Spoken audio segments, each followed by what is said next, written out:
Let's tell some stories. Now, this first story, the first bit of this story you should already know.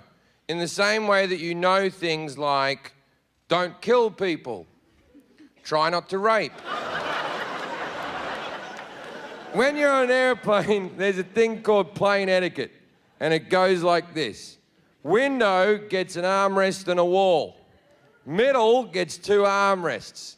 Aisle gets an armrest and a little bit of extra leg. We're not fucking animals, we live in a society. So I was on a flight from Los Angeles to Houston, and I had the middle seat, and that sucks balls.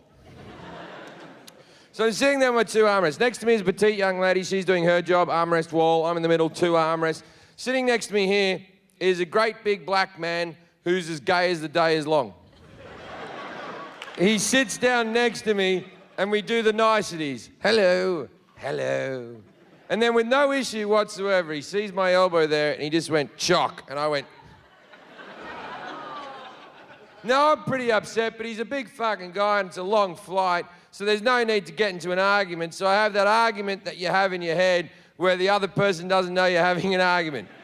Where you're like, you're a fucking asshole. And if you said this, then I would say, well, good sir, I think you're mistaken, right? So I sit there festering for like 45 minutes, and eventually the air stewardess comes with a drink cart. Now, why I'm on air stewardesses, right? Whenever you watch a movie set in the 60s and they show air stewardesses, or an old TV show, that show like Pam Am or something, they always depict air stewardesses as these hot young things with a pillbox hat and a little bun and big tits and a small waist and holding a bag going, like that. I don't think any of those women have retired. This thing was just being propped up by the drink cart. 50 years of recycled air had made her skin drip off her skull like the end of Raiders of the Lost Ark.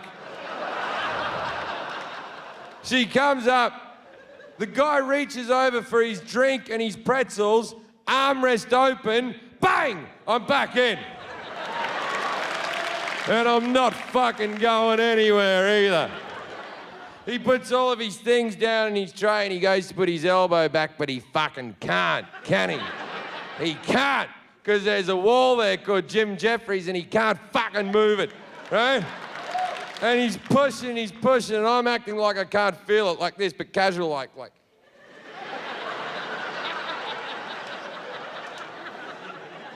Then he gets his fist like this and his hand like that, and he's pushing really hard back, and I'm trying to do that casual. But he's much bigger than me, and eventually I have to give in. I just went, chock. So I turned to him and said what needed to be said. Why are you such a cunt? Now, I understand that that word in this country isn't as popular as maybe it should be. People were freaking the fuck out. They were going, he just said it, I heard him say it. Called that man a C-bomb, I heard him say it, Bob. Called the man a C-bomb, Bob. And he was shocked as well. He turned to me and went, excuse me, what did you just call me? But in for a penny, in for a pound, right? And I was there going, a cunt, sir. I called you a cunt. And he said, are you upset because you're trying to take my armrest? And I went, you don't know plane etiquette. Window gets an armrest and a wall. Middle gets 2 armrests. Aisle gets an armrest and a little bit of extra leg. We're not fucking animals. We live in a society. And the people that initially hated me agreed with me like, he is right about that. That is true. That is true. We do live in a society. And he went, oh, I'm only taking the back of the armrest. You can have the rest of the armrest. And I went, you take the back, you take the whole fucking thing. No one gives a fuck about the front of the armrest. No one's ever gone, thanks for the front of the armrest. I said, it's not just that you're taking my armrest. Your elbow has come over the armrest and it's digging into my rib cage. And he said, well, maybe if you lost some weight. I know. I was gobsmacked. I didn't know what to fucking say. I just turned to her and went, "You bitchy queen." Now everyone on the plane has lost their fucking shit. The movie can fuck off, mate. No one's watching the fucking movie. I'm the entertainment now. The air stewardess comes running back on her walker. She comes up to us and she goes, "What's going on here?" And I said, "I want this fucking asshole away from me." And she said, "Sir, this is not the situation to be swearing in." And I went, "Yes, it is. We're having a fight."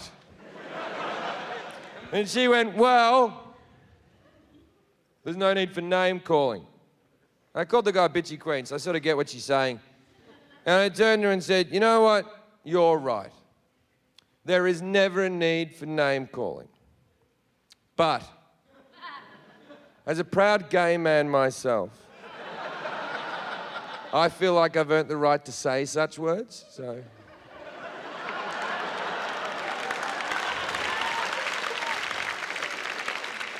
She apologized. The gay guy knows I'm fucking lying. He's fagging the fuck out, just...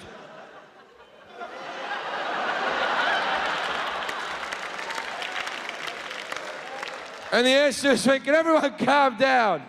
What's the problem here?" And he went, "He's trying to take my armrest." And the air stewardess went, "Everyone knows the middle gets 2 armrests."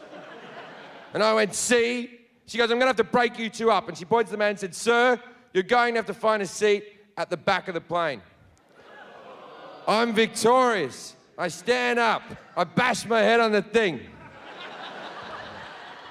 I point at the man and I went, "Get to the back of the plane."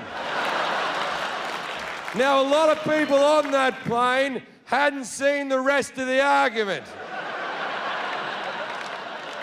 All they have seen is me pointing at a black man, yelling, "Get to the back of the plane." Things got real awkward real fucking quick. I didn't know what I'd done yet. People were yelling at me, calling me a racist, and I was like, "I know, but how do you know?" Then a guy threw a bag of peanuts at the back of my head and said, "Sit down, you limey bastard." And I was like, "That's the British. I'm Australian, you fucking racist."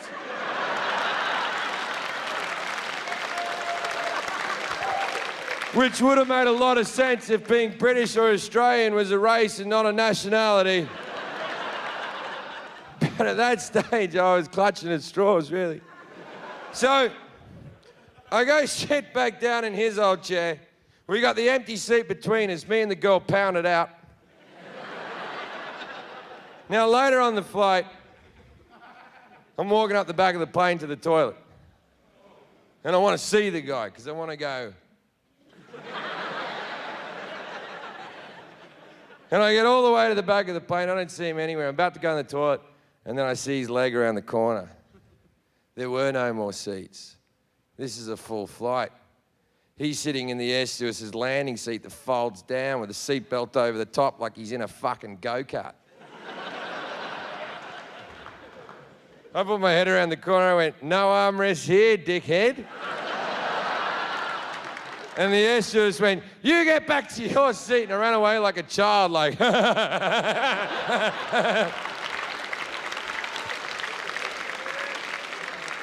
So, for landing, I go sit back down in his old seat. Now, the air stewardess seat is taken, so she's taking my old seat in the middle, and she fucking hates me. And I'm taking both armrests, fuck her.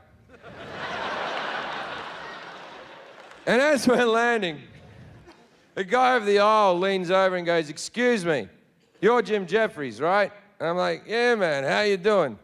And he went, "I had no idea you were gay."